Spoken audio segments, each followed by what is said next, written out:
allegiance to the flag of the United States of America, to the republic for which it stands, one nation, under God, indivisible, with liberty and justice for all.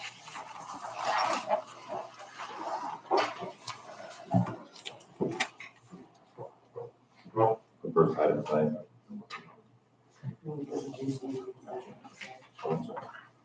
The first item tonight would be all of the consent items we have, and the first would be for the minutes for the financial reports. Do I have a motion for the approval of the minutes? I'll make a motion to approve the minutes. I'll second it. All in favor? Aye. All opposed? Motion approved. The next consent item for this evening would be for the claims.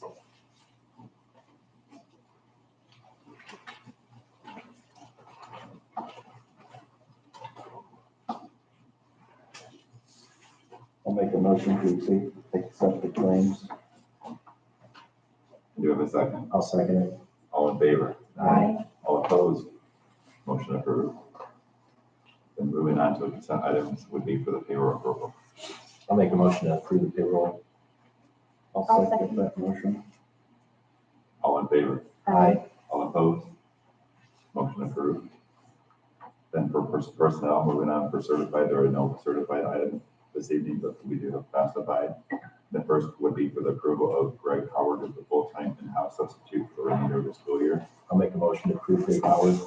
I'll second that motion. All in favor? Aye. All opposed? Motion approved. The next would be for the approval of Brian Wozniak as the 5th, 6th grade girls basketball coach. I'll make a motion to accept Ryan Wozniak as the 5th and 6th grade girls basketball coach. I'll second. All in favor? Aye. I abstain from voting on that line item. Motion approved. Then moving on to the next would be for the approval of Amy Wozniak as the 5th and 6th grade basketball assistant coach. I'll make a motion to approve Amy Wozniak for the 5th and 6th girls basketball coach. I'll second it. All in favor? Aye. Again, I will abstain from voting on that. The motion approved. The next would be for the approval of Christian Porter as the 7th and 8th grade girls basketball coach. I'll make a motion to approve Christian. I'll second that motion. All in favor? Aye. Opposed? Motion approved. Moving on for the approval of Allison Stills as the junior high boys volleyball assistant coach. I'll make a motion to approve Allison Stills as the junior high boys volleyball coach, assistant coach, I'm sorry. I'll second it. All in favor? Aye. All opposed? Motion approved. And then for the approval of Allison Stills also as the varsity boys volleyball coach. I'll make a motion to approve Allison Stills as the varsity boys basketball volleyball coach. I'll second that motion. All in favor? Aye. All opposed? Motion so approved. Then we have one adjustment for approval for Tara Solar, who resigned from the LaPorte County Co-op as a para in elementary at PD room. And her adjustment was replaced in the pre-K room as a para in the morning and first grade para in the afternoon. I'll make a motion to approve Tara Solo. I'll second it. All in favor? Aye. All opposed? Motion approved. Okay, sorry, we can back up just a second. I had a couple students that showed up that were, that went with us to the same house, and so I know we had moved the meeting, so they were able to come, and I appreciate it. So I'm gonna let you guys introduce yourself and tell us a little bit about your experience. Thank you for coming. Yes. Yeah, thank you for coming. I'm the only one who went. She's a junior. She just came with me. But I'm James McDowell, senior. I went to the field trip. I don't know what to say about it. It was a really cool experience going down there. Got to meet a lot of important people. I don't know what to What were say. your highlights?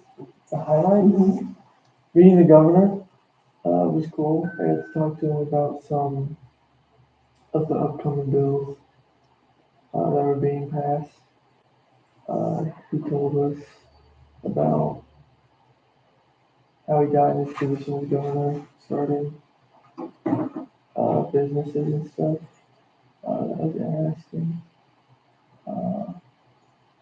You asked a lot of good questions. You know, some of the questions you were asking. Oh, the phone bill. Yeah, I asked him about, how he thought we would, or his thoughts on dealing with the Cell phone bill, phones cell phones in in school. I don't know what he said, kind of reflected it.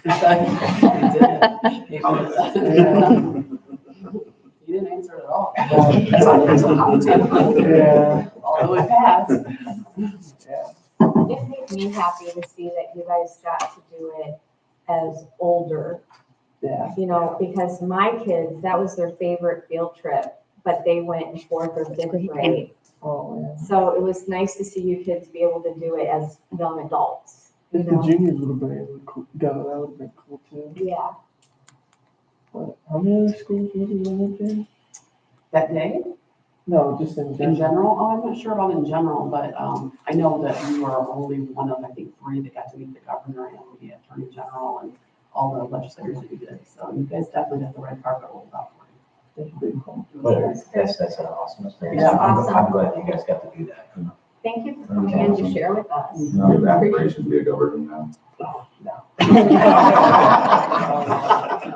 I think they were tired. There was a lot of walking, wasn't It there? was.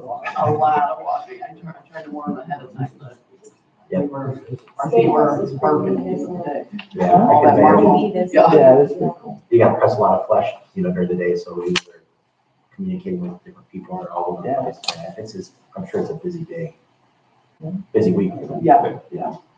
It was very interesting because, we talked to the senators and representatives a lot about the cell phone bill. And then we came back the next day and I went in to meet with the class to talk for a little bit.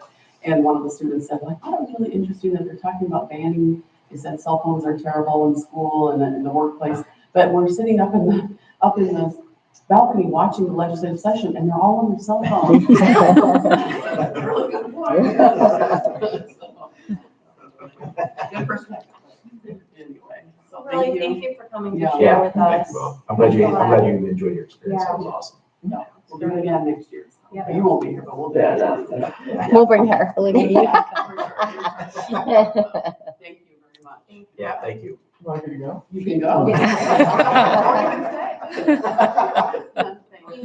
thanks for coming in. They represent themselves very well. And they all had prepared questions that we had practiced and took turns asking questions, so that's very awesome. Yeah. But we'll continue moving on to public comments on the agenda items only. And the first person that signed up this evening was Tim Taylor. It wasn't, I didn't see it on the agenda, but I'm here about the community schoolhouse. That's okay. In April last year, the board announced that they're going to transfer the deed of the old schoolhouse to the community schoolhouse nonprofit. And once they completed the athletic field and the building was released from the bond. So I think that's been completed. And because of that announcement, we started a letter to all the alumni requesting donations, and we got a lot of positive support and money coming in. I've only reached out to about half of it so far, and we've got several $1,000s already in the bank, and we feel very confident that this is very positive. And we've also started grant letter writing and asking for other private donations. So all our money that's come so far is all from private donations. So no taxpayers' money is involved, this private donations, and we're able to do that. We feel like we have enough money to take care of the daily operating expenses of the building right now for the next 10 to 12 months, and with the money that we have in the bank already. And we've also contacted a organization for strategic planning to set goals for us that will also include the community in our plans what we're going to repurpose the building. So just wanted you to know that. Then also too, this isn't our first go around with repurposing. Just so you know, the older buildings, we've been into this business for like 10 years on Sinai, and we've done. Especially him, he's been in a multi-million-dollar project in South Bend for rejuvenating downtown South Bend. He was heavily involved in that. And of course, one most visible for us is the restaurant downtown. and that's been received really well by the community, and very happy about that. But, this bond hearing that's coming up has just got me concerned that in the paper, you mentioned demolition, right, waiting on my ears picked up on that. And, you know, we're ready to move forward and have the deed transferred, and, so we can actually solicit renters and help offset some of these daily costs through the rent, and also help start benefiting the community. So we're ready to move forward on that, and we want to know if anything has changed. That we haven't done that, that haven't, you know, completed that. Well, Mr. Shea, I appreciate your commentary. I know that, I believe that's on the agenda for next meeting. I don't know if you recall the date of that. March 30th. Yeah, but we can take your commentary and back to the team, make sure we're prepared to answer that Okay. question. As we said, there's a team. Okay. I appreciate your feedback for this, and we'll make sure we address those questions or concerns that you raised. Yeah, and we're ready to sit down with you to discuss those details, because there's a lot of details that we have to address. All right, well, thank you. Well, thank you. Thank you, Jim. Yep, thank you. And then we also have Mr. Tim Staples that also signed up for a commentary. Yes, and I have been a script.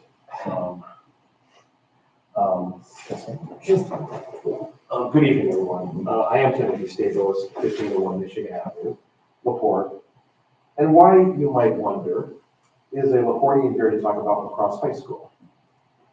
As a former LaPorte city and county governmental official, and as the longest serving active member of a not-for-profit Preserve Historic LaPorte, I'm older than I look.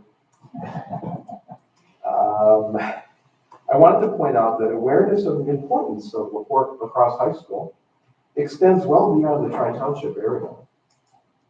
I have been directly engaged in taking ownership of and renovating and restoring at least 5 houses in LaPorte, and the historic church at 1008 Michigan Avenue in LaPorte, through Preserve Historic LaPorte, dedicating both time and treasure and making my community a better place. I'm here to report that I have made a $25,000 ironclad pledge with the possibility of more to Community Schoolhouse, which wants to preserve LaCrosse High School as the asset it is to the community and repurpose it for the needs of the modern era. In my opinion, the LaCrosse High School is the heart and soul of lacrosse, and you as a board have the power to facilitate the memories and history of so many to be respected, cherished, and protected for generations to come. Mind you, this is not merely about memories or building hugging. The structure is important, to be sure, not just because it is a historically and architecturally significant. It is, and not just because it's one of the oldest remaining historic small-town high school buildings in the state of Indiana. Moreover, the structure was built by the highly esteemed Larson Danielson in LaPorte in its earliest days, along with high schools in Hanover, Lake Prairie, and Union Mills. I don't believe the other 3 are left. So this is not just your history, it's our county's history, and the county cares. The building is fundamentally structurally sound. In fact, as many early Larson Danielson institutional buildings were, it is built like a tank and can very well last for centuries to come. I might have come to know the Sheelys over the last number of years, and I'm convinced they and Community Schoolhouse have the ability, wherewithal, reputation, passion, and commitment to the community to see this through. And I wanted you to know that their influence extends well beyond LaCrosse and Dewey Township in terms of people believing in them and willing to support this project. That is why I am here tonight. I would also point out that similar to me, the Sheelys know how to renovate old buildings and restore them as assets to the community. They have done this most notably with the hangar and LaCrosse. Just wrapping up here, historic buildings such as LaCrosse High School are ideal for what we in the preservation field call adaptive reuse. Repurposing old buildings to meet a current use is not only economically smart, it represents a green orientation, it conserves energy and assets, it keeps landfills from filling up, and it teaches our children the right lessons, we get emotional, on both stewardship and continuity in our community. The building is in too good of a condition, is too historically and architecturally significant, and will cost too much, upwards of $500,000 by some estimates, to tear down. It's too important to the memories and lives of so many. It's too important to the very identity of the town of La Crosse, as arguably the most significant historic structure in the town, with a myriad of possibilities for adaptive reuse, such that I appeal to you to move forward with Community Schoolhouse, to join hands with us, work with us, and give all of us the chance to move forward on this important moral, social, economic, and quality of life imperative for not just the people of La Crosse, but the whole LaPorte County. Thank you for letting me go with you. Thank you. Thanks. Thank you. And again, comments on that, we'll be prepared to answer questions. Next, moving to the voluntary for anything on this topic.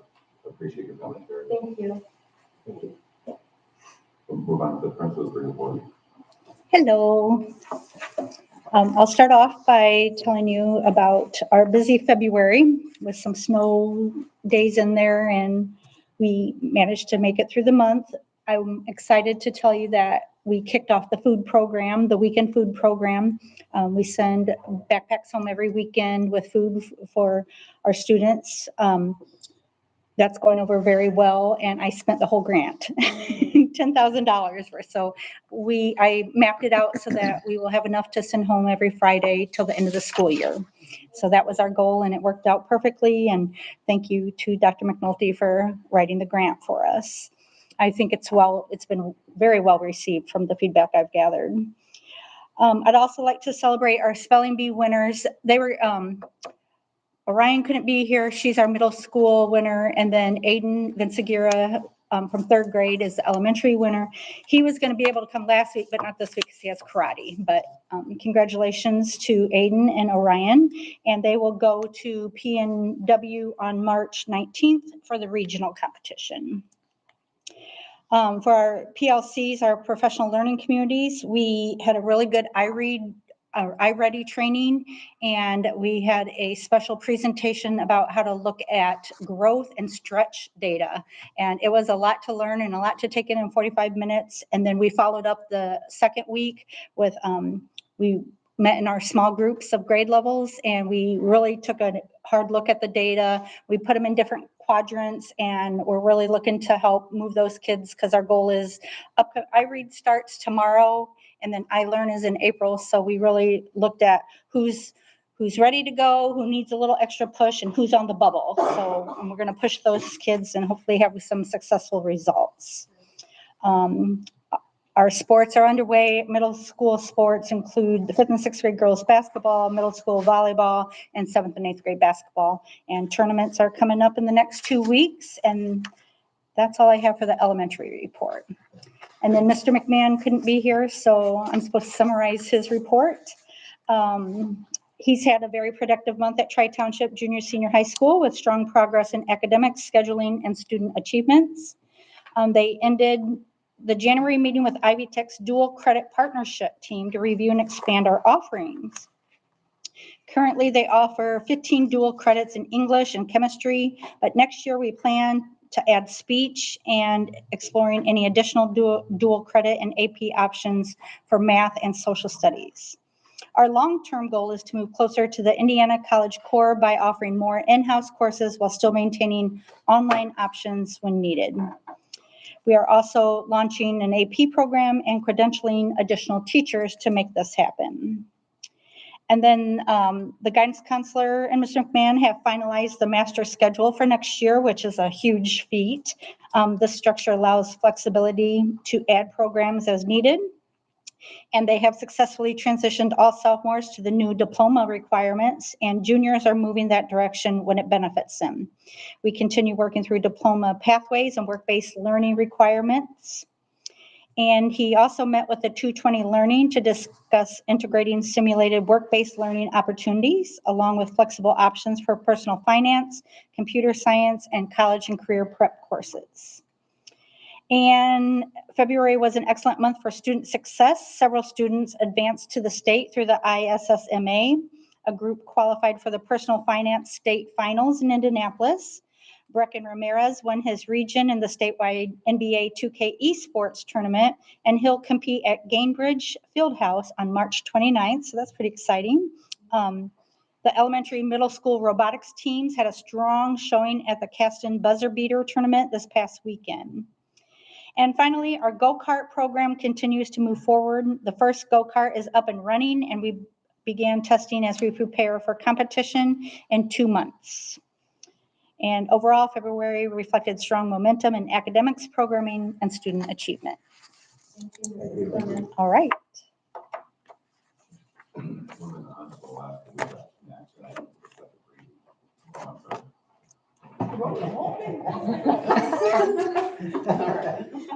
All right, good evening, everybody. As you've heard, we've had a great February here at Tri-Township. We had a great turnout to the homecoming dance. If you saw any of the pictures on our Facebook page, it was a wonderful time. I love chaperoning and seeing all the kids dressed up and having a good time. Great job to Ms. DeMoss and the student council for decorating and organizing the dance. I also had the opportunity to attend 2 superintendent forums in the last month to listen to state leaders about upcoming legislation. I know Ms. Mills and you're going to go the next month or so and continue to get updates. As you heard this evening, Senate Bill 78 did pass, and that will be in effect for next school year. That affects all schools, districts.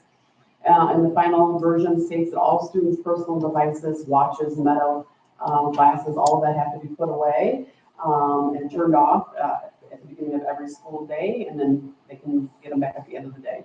We're going to let them keep them in their locker because that allows for that, and see how that goes.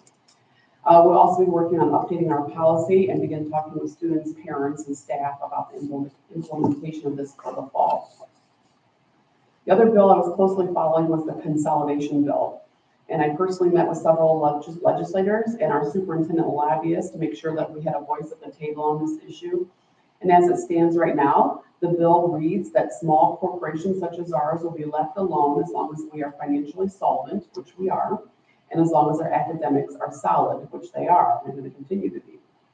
We continue to show the state that we are working hard on sharing services with our neighboring school districts as much as possible. For example, I met with the Westville superintendent last week, and they're going to be sending about 15 students to us next year for several classes that they can't field instructors for, such as Spanish, music, etc. Let's see, we also have some students that are going to Zoom in for classes from other districts as we move forward too. I think those are great opportunities for us. We're busy preparing for next year already with kindergarten roundup and preschool signups happening next week, and we have big plans for both of those programs as we move forward next year, so announcements coming soon, stay tuned. As you know, we have our bond hearing coming up March 30th, and we had to push it back due to the weather. We plan on having that posted because we had to repost it because we have to do a 10-day hearing notice first. And in the next few weeks, we'll have our servers, cabling, and camera projects that we'll be getting here in the community. And I want to thank the community for its continued support. We've had lots of volunteers, parental involvement, and support for our students and staff. And as we continue to work and grow together, so will our school. Thank you. Now, we're going to go on to the action items for the second reading and adoption of all new policies. Upon approval of the board, if I have a motion. I'll make a motion to approve the second reading. I'll second it. All in favor? Aye. All opposed? Motion so approved. Are there any discussion items led by the board? We're good. Do we have a motion for adjournment? Make a motion to adjourn. I'll second that motion. All in favor? Aye. Thank you for everyone's attendance. Our next meeting will be March 30th. Thank you. Thank you.